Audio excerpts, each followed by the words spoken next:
Finland has a border with Russia of over 1,300 kilometres, the largest in NATO territory.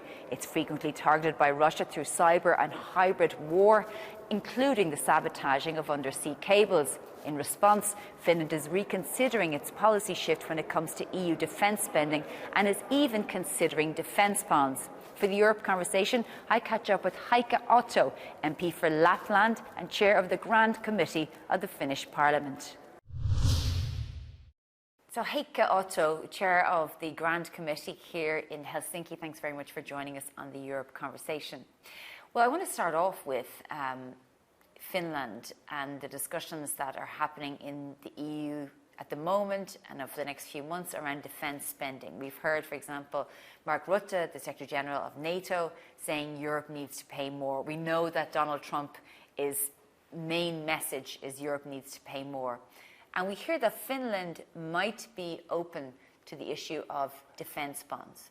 We will assist Ukraine and we will use all the necessary means. But of course, I would like to turn the discussion towards how we make Russia pay. We have hundreds of billions of frozen Russian assets in Europe.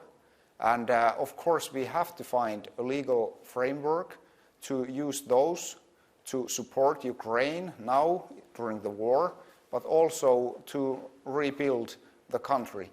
It cannot be the way that the Russians can come and kill and rape, destroy homes and schools and hospitals, and then they wouldn't have to pay for what they have done.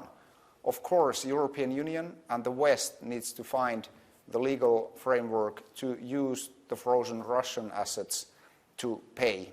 But otherwise, Finland has not closed any option to aid Ukraine because we have to give the message to the front lines that we do all the necessary means to support Ukraine.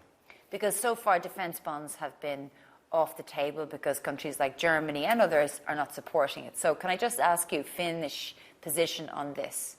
As I mentioned, we don't close any option away at the moment because our message to the Ukrainians fighting for their lives and fighting for our freedom also is that we do everything in our powers to aid them to win their struggle against the evil that is threatening the peace and stability in Europe. What comes to this kind of bond question, that's more of a technical at the moment, I would say. Because it does make a significant shift from Finnish policy when it comes to extra EU spending. I suppose that's because of the nature of the threat.